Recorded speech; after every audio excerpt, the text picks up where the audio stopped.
Hello everyone, welcome to another Luke video. Today we're going to do Luke 21. So Luke chapter 21. I'll get the video for you and then we'll go through it afterwards.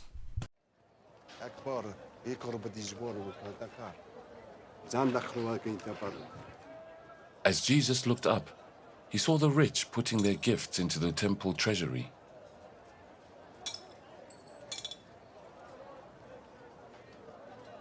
He also saw a poor widow put in 2 very small copper coins.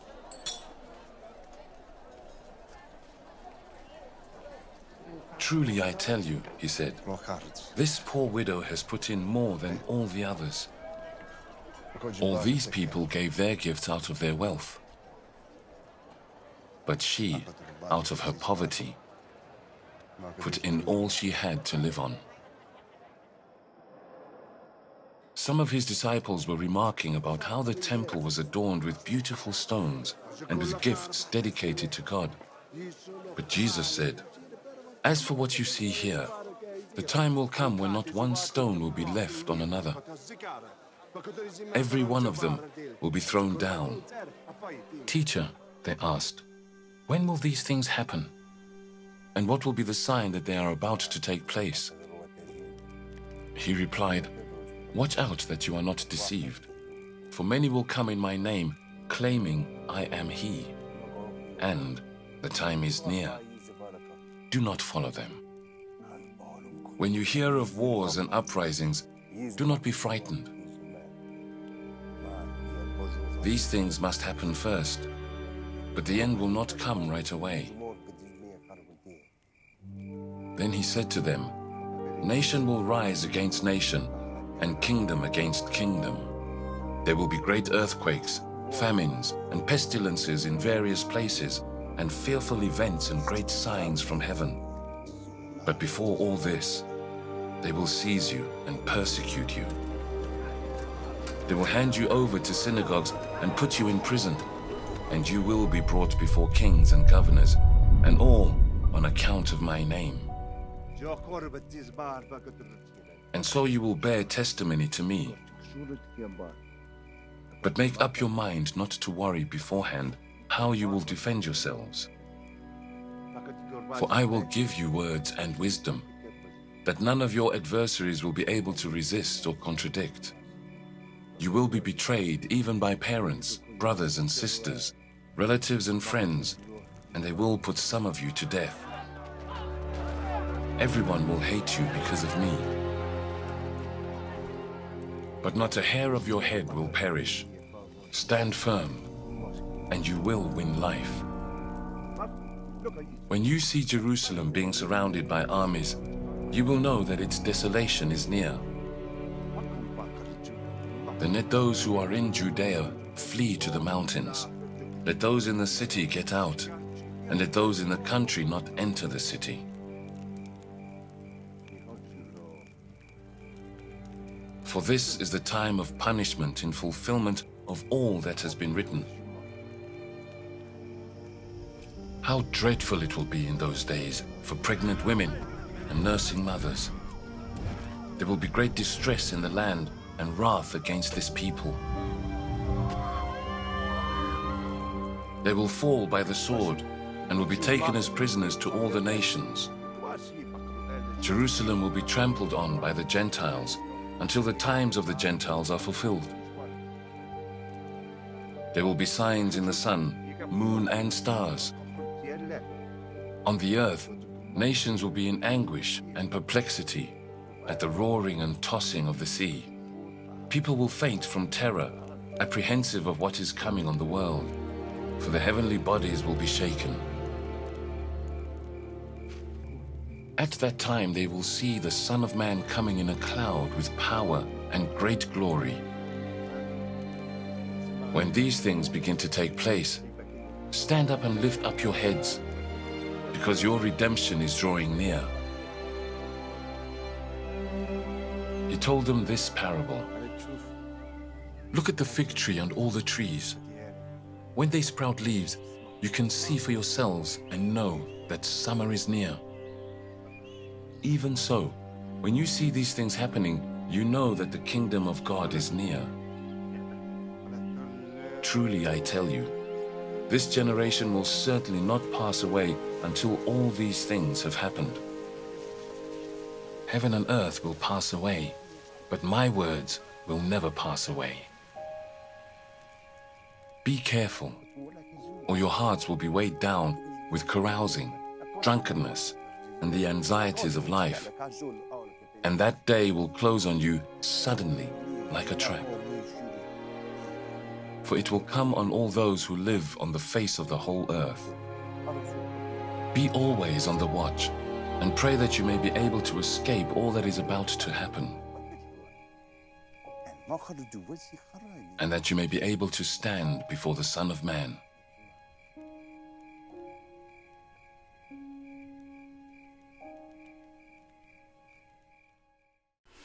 So, firstly we have the widow's offering. So Jesus is still in the temple now, as he was in Luke 20, and Jesus kind of observed rich men putting in loads of money into the box, you know, in a big queue, probably fine robes, loads of money, everyone's sort of looking at them and they're going, yeah, it's a lot of money, probably quite prideful, and then observed one of the poorest of the poor, a widow, and if you were a widow in that time, you were poor, and she put in a very small amount of money, and Jesus said, you know, this poor widow has put in more than all of the other men, and what he meant is it's more than everyone put together, and it's just pure logic, really.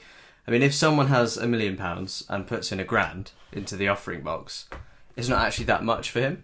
But if someone has £1 and puts in 80p, then they put in 80% of their wealth rather than 0.1%, like the millionaire did. So it doesn't seem too profound, does it? But what Jesus is saying is actually two things. So it's a bit deeper. He's saying the spirit of giving determines the value of the gift more than the actual amount. So God doesn't want a begrudgingly given money or guilt money. God loves a cheerful giver, someone who actually wants to give. And it doesn't necessarily mean money, it's time and it's emotion. So the value of a gift is determined by what it costs the giver, not the quantity of it. So when we give the time or the money or the emotions to people, we should give happily and at a cost to ourselves. It shouldn't be sad, it shouldn't be miserable, oh, I've got to go and help that person.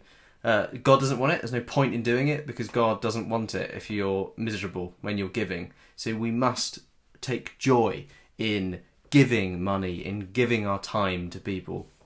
And the reason why we take joy, I spoke about this yesterday on Sunday evening, is because we love God, we love Jesus, we love what he's done for us. We want to do things for him. It's just like a wife or a husband. You love them, you want to do things for them. This is why we take joy in it. And sometimes it's difficult. Sometimes actually we don't want to do these things. But remember the promises. Stand on the promises of God. When you do these things, you're doing them for Jesus. And that's exciting. God's using you. The God of the universe, the triune God, is using you as a person to do his good will. I mean, what's more exciting than that? So be a cheerful giver. Don't give and then put it all over Facebook. You know, look at what we're doing. Look at what I've done. You know, it's because it just makes it completely void and null. Like whatever you've done, God thinks, well, you've just done that to please people or to impress people. You know, it doesn't mean anything anymore. So if you do things, do them happily. And I'd say try and almost do them in secret. Don't shout them from the rooftops. You know, if someone asks you what have you done, you say, I helped my mate or whatever, that's fine. But, you know, plastering it all over Facebook and things like that is just wrong. You know, do it for God and do it for the joy of the Lord and do it because you love God and you love the other person. So that's what this widow was doing. She did it out of love. She did it because she just wanted to honour God, and it cost her a lot. Sometimes it costs us a lot to help people, to dedicate time to others. But the value of the gift is determined by what it costs, not the quantity. So it's much deeper than just he's got more, he should give more, and she's got less, she should give less. It's much deeper than that. So Jesus then foretells, this is when we get into loads of prophecy. So I'm personally, this is probably my weakest kind of area to explain, so please bear with me on end times prophecy and things. That there are people that absolutely specialise in it. I'm not one of those people. But bear with me, I've got a lot of notes from David Guzik today, so I'll be kind of reading them off a little bit with my own kind of thoughts in there. So Jesus starts to foretell the destruction of the temple. So as he was speaking about the widow, he probably noticed or overheard people, just wondering at the temple, just looking at it and being like, wow, it's an amazing temple. There's gold and there's marble and it's just an incredible temple. And this temple was the core of Jewish faith. It was vast, it was gold, it was widely believed to be where God himself dwelled and lived. It was customary to even swear by the temple. It's a bit like, we say, I swear on my grandmother's grave or whatever. We say that today. In their time, it would be, I swear by the temple. It was actually blasphemy to speak against it. It was absolutely idolised, this temple. And as great as the temple was, Jesus never hesitated to claim that he was greater than the temple. He always said that. For many Jews of that day, the temple had become an idol. It began to mean more to people than God himself did. And that's a massive pitfall that we can all fall into. And I think it does tie in a little bit with the end times. So some people get so fixated on the end times that the gospel starts to become weaker in their life. They don't talk about it as much. They're not as excited about the gospel. They're more excited about the end times. And I think that's unhealthy. I think we need to have a balance of those things. And it's so easy to do. The things of God, yes, the temple was given by God, but they started to idolise it. So sometimes we can actually idolise the gifts above the giver. So that's what they were doing, and we need to be careful that we're not doing that. Jesus then basically said, this temple it's going to be destroyed. Not only destroyed, but absolutely shattered, picked apart, completely gone. And some 40 years after Jesus said this, there was a widespread Jewish revolution against the Romans in Palestine, where they were. The rebels enjoyed many early success, but ultimately Rome crushed the rebellion. Jerusalem was leveled, including the temple, just as Jesus said. So what an amazing prophecy. 40 years later, that's exactly what happens. The temple is destroyed. And even more so, because the temple was covered in gold, it was an amazing sight. People say that if you were to look at the temple far off, it would be like you couldn't even look at it because the sun was just shining off it. And where there wasn't gold, there'd be marble. And the marble was so brilliant white that it almost looked like snow was on top of this massive shine. It looked incredible, but it was completely levelled. So when the Romans surrounded it, 40 years after Jesus has said exactly what they're going to do, they lit it on fire to catch the melting gold that was falling off it. But obviously, because the marble stones were there, all the gold dripped into the cracks. So the Roman army was actually ordered to take it apart brick by brick. That's exactly what Jesus said, down to the letter, down to the word. They were ordered to take it brick by brick so they could scrape the gold off in between the rocks. So they utterly destroyed and levelled the temple in 40 years after Jesus said that that's exactly what they do. I think that's incredible. Not one stone was saved. So much so that it's actually difficult to place where the temple was even now in archaeological evidence. We're still not quite sure where it was because it was utterly destroyed. So Jesus foretells wars and persecution now. So this is interesting. This is when it starts to get a little bit more complicated. So he prophesied 40 years after of what the temple was going to do. It was going to be destroyed. So someone asked the logical question, okay, when will that be then? And Jesus answers, and his answer stretches across time, I believe. His answer gives clues to when this will be, as it speaks to two separate events. One being the physical destruction of the actual temple, like we've talked about, which is 40 years later. The other being the physical destruction of the entire world, which we're still waiting for. So he answers these in... It's twofold. His answer is speaking to the temple and to the world. So it's almost like the temple is a foreshadowing. The destruction of the temple is a foreshadowing of the destruction of this earth as well. So you can just see how Jesus is obviously God. He knows infinitely more than we do, the beginning to the end.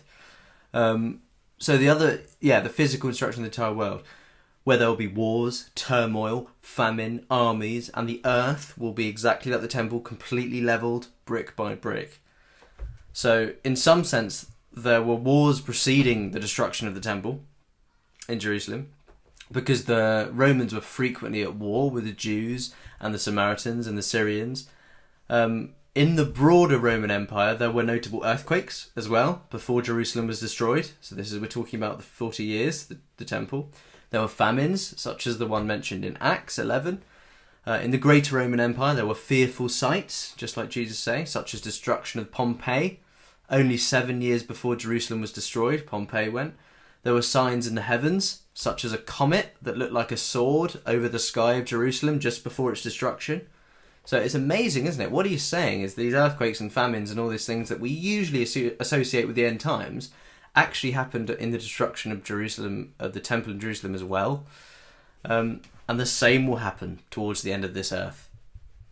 When Jesus comes back, wars, famines, earthquakes and so on would become more frequent and more intense before the return of Jesus, without any one of them being the specific sign of the end. If he gave a specific sign, if he said, right, after all the famines and all that, this is going to happen and then I'm going to come back straight away, no one would be ready and in wait and watching for Jesus. So he couldn't have told us an exact time because he knows what we're like. We'd just be waiting for that time and go, okay, well, this hasn't happened yet, so he's not going to come back yet. No, I'm going to wait for that. And we become idle. So he doesn't give a specific time. He just says these are the sort of labour pains that the earth will go through before I come back.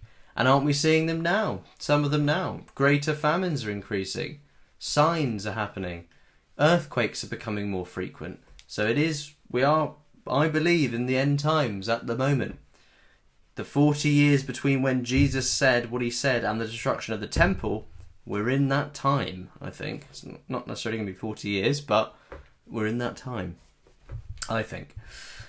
So Jesus then said during this time there'll be persecution as well. We'll be thrown into prison. Look at China. Look at loads of other countries. I mean, it's illegal to talk about Jesus in many different countries. So there's persecution. We'll be thrown in prison.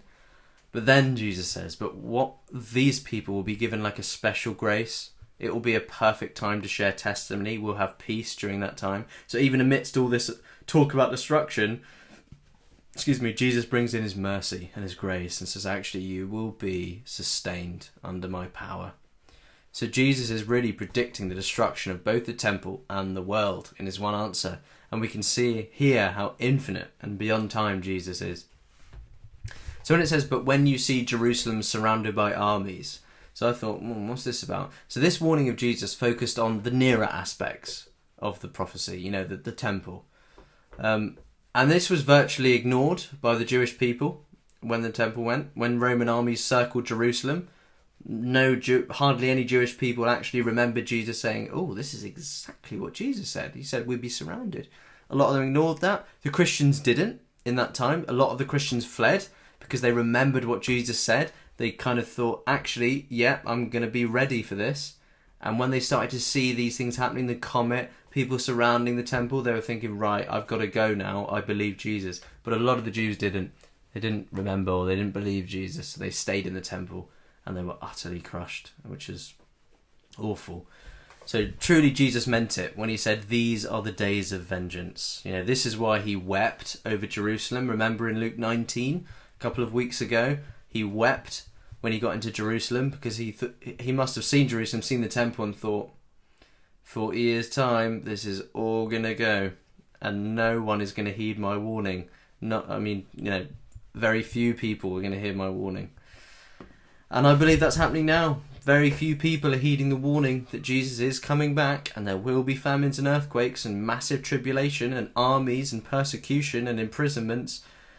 But we're not heeding that warning. We need to be ready. We need to make sure we know what's going on. Jesus is coming back, and so many people don't believe that, but it's utterly predicted in absolute fact all the way throughout the Bible that Jesus will come again, and it will be a destruction. He will come with a sword. It will come as judgment. But if you're a Christian, we will meet him in the air before the tribulation comes, I believe. We will meet him in the air. Amazing. So, he cried. When he got into Jerusalem, he wept because he knew what was happening and why he warned all those who would listen how they could flee from the coming destruction.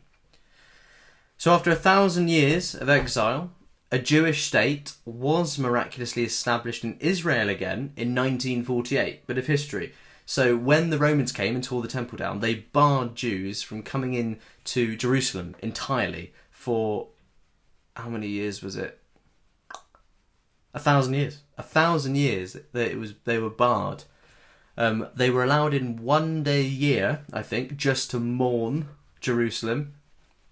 But in 1948, the Jewish state was established again in Israel, and it was not until 1968, to 20 years after, that Israel controlled Jerusalem. But still today, they yield the rule and the administration of the most central piece of Jerusalem, the Temple Mount, to Gentile rule, Muslims, the Palestinian Authority. It can be argued that, prophetically speaking, Jerusalem is still trampled by Gentiles. Because as we can see in verse 23, I think it is, hang on. 24, trampled underfoot by the Gentiles. So we can probably argue that it actually still is, because it's ruled by Palestinians, by Muslims, by the authority of, by not Jewish authority. So that's still happening, I think. And Jesus knew all of this, and he predicted it, and it came absolutely true. So verse 24, it is highly likely, so let's read 24, that they will fall by the edge of the sword and be led captive among all nations, and Jerusalem will be trampled underfoot by the Gentiles until the times of the Gentiles are fulfilled. So it's highly likely that Jesus intended by this phrase to suggest that the moment will come when Gentiles, the Muslims, the Palestinians, will no longer possess Jerusalem, and that when such a time is fulfilled, the nation of Israel will repossess their land. I don't think we've seen that yet, but we may see it in our lifetimes, and wow, if we see that, that is incredible. If we see the Jewish state kind of overtake and rule as the authority in Jerusalem, we know that is going to be a real end times pointer, because it says until the times of the Gentiles are fulfilled. So when is that? We don't know. They haven't been fulfilled yet. They're still ruling in Jerusalem. But when they're not, wow, that is a real end times prophecy. So we get into even more end times prophecy. So some of the signs and some of the things to look out for when Jesus returns. So there'll be signs in the sun and the moon and the stars, distress of nations, the roaring seas and the waves, people fainting with fear. The powers of heaven will be shaken. So it's pretty brutal, and this kind of chaos is described in more kind of horrific detail in Revelation 6, 8 to 9, and 15 to 18.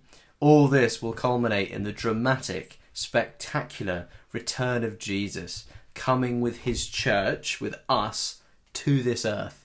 So I think we're going to meet Jesus before the tribulation, in the air. Those people living on the earth. The people that have died before the tribulation, perhaps you and I, if we don't see it in our lifetimes, will be coming down as well, with Jesus, ruling with him. So now, this bit, now when these things begin to happen, look up and lift up your heads, because your redemption draws near. I love that language. The things that will begin to happen are described in Luke 21, 25 to 27. Jesus assured believers on the earth at the time to be ready, because the time of great tribulation they experience will not last forever, but Jesus will return in glory soon. There's a lot to take in at the moment. So then we get to the parable of the fig tree. So the idea is that when a fig tree buds, there is an inevitable result. Summer is near and fruit is coming. In the same way, when these signs are seen, the fig tree budding, the coming of Jesus in glory with his church will be inevitably to follow. So he's basically saying, just as the fig tree buds, summer's coming. He's saying, just as when you see these tribulations, I'll be coming. So he's sort of saying, giving a bit of a picture. So this is a really controversial next verse. Again, I'm no way qualified to even really talk about it, but I've got, again, David Guzik is what I'm kind of taking most of this study from. So it's really just a quote from David Guzik, this next bit. But it says, this generation will by no means pass away until all things take place. So this is been talked about a lot, and this is Luke 21:32, so verses 32. I don't think Jesus referred to his own generation and that of the disciples, but of the generation that sees those things. So he says in 32, truly I say to you, this generation will not pass away until all has taken place. And I think he's just talking to this generation as in the one he's talking to now. Sorry, not the one he's talking to then, but this generation as in the ones that go through this end times things, which is us. So, yeah, I don't think he referred to the generation of the disciples, but of the generation that sees those signs. They will also see the very end. This is God's promise that he will not prolong what Jesus called the Great Tribulation in Matthew 24 forever. There is also a strong case to be made that Jesus meant the Jewish people by the term this generation, meaning that they would not perish, despite obviously all the terrible persecution. We've got the word genia as well, which is this generation, and it can mean three things. Number one, the descendants of a common ancestor. Number two, a set of people born at that time. And number three, the period of time occupied by a set of people, often in the sense of successive sets of people. It cannot be said, therefore, that genia necessarily means generation. So that's why I think it's got a lot of controversy surrounding it, because it's difficult to translate that particular word and say something clearly, especially when you're talking about prophecy and end times. So I'm going to leave that now, but study that one verse for yourself because it's very interesting. But I don't think it's talking about those people at that specific time, because that would mean that none of these prophecies will happen in the future, and he was just talking about the destruction of the temple. I don't believe that. I think he was talking about the destruction of the world as well. But that's all I can go into on that, because I really don't know. So we get to the last bit. Watch yourselves. I'm not telling you to watch yourself. This is the title here. Jesus now emphasises to be ready when these things come about, to not ensnare ourselves with drunkenness, interesting, or concentrating too much on worldly things. We must always be ready. This is because the second coming of Jesus has two distinct aspects, separated by time. The first aspect comes suddenly, unexpectedly, as a snare, a thief in the night, in a time of peace and safety. We're not sure when that's coming. The second comes with a great anticipation, to a world almost destroyed by the judgment of God, with Jesus coming to earth with his people from heaven. So the first will be a surprise, the second will be no surprise. It'll be Jesus coming back right at the end of the destruction. Those who are ready for the first aspect of his coming will be counted worthy to escape all things. I love that. The things of great calamity to come on the earth. They would instead stand before the Son of Man. These are those who are caught up together with Jesus, me and you, Christians, to meet the Lord in the air, to escape the tribulation that's coming. Love that. So next bit, pray always that you may be counted worthy to escape those things that will come to pass. Jesus told his followers to pray always that they may be found worthy to escape the things that come to pass. The good news in Jesus is that we don't have to go through this calamity that is coming. He will take as many as are ready, Christians, before this calamity begins. In a lesser and more immediate sense regarding the destruction of Jerusalem as well, so back to this, those who listened and obeyed Jesus escaped the horrible destruction that came on their city. Like I said before, the Christians fled Jerusalem before the destruction. So it's exactly the same. The Jerusalem, the temple, is going to be the same as the new. The people that listen to Jesus, to pray always, to heed his word, will escape the destruction of the world. So regarding the far greater destruction that's coming upon the whole earth, those who listen to and obey Jesus can escape the horrible destruction to come. So this is real end times prophecy. Again, I don't know much about it, but Daniel and the book of Revelation can tell you in more detail about these things. And I'd suggest having a good commentary. Matthew Henry, David Guzik, Spurgeon, Luther, someone like that. There's loads of others, but those are some good ones. Knowing someone as well, and knowing someone who is like quite good and well read in the end times, just at hand, just to ask any questions that might arise. So because this is a subject, I think, that sometimes overtakes the Christian life, which is unhealthy. Like I've said before, we really need to concentrate on the gospel and Jesus and running the race. The end times is amazing, fantastic, fills us with hope, joy, bit of trepidation as well, because it is quite scary, the destruction of the whole earth, but it shouldn't be scary because we've got Jesus. We can hide in Jesus. He's our rock. He hides us in the cleft of the rock, and we will escape with him. We will be caught up in the air before this happens. So it's amazing. But again, it's a pitfall for some Christians that's all they focus on, and they lose sight of the gospel, and it's a shame. So read Revelations and Daniel in kind of balance with each other. They answer each other's questions, kind of thing. Also have someone that you know, that you trust, is a good Christian that knows about the end times on hand, and a good commentary if you really want to delve into this. So yeah, continue running the race, but look up. That's what I would say. So in a race, you always look forward, but in the Christian race, look up as you're running. Pray, be ready. He's coming back. The destruction's coming, but we are ready to meet him in the air. So that's all I'll go through, I think, in this one, in Luke 21. I mean, you can talk for hours about that because it's end times, and it's all a bit speculation. There's lots of very heavily held theories on each side, but I think as true Christians, we've got to say to ourselves sometimes we just don't know all the answers, and it will be kind of rude, a bit arrogant to assume that we do. We don't. So this particular aspect, the end times, just be careful. But read it. It's a joy. The first verse of Revelations. I write this. I write this for your joy. I write this for your hope. So it's a hopeful thing. It's a joyful thing because we'll meet him in the air. So thank you very much, guys, for listening to this one. It's been a bit disjointed today because it was difficult for me to kind of get my head around it and understand. As some of you know, I haven't really been a Christian for that long, but I love God's word. I love the New Testament.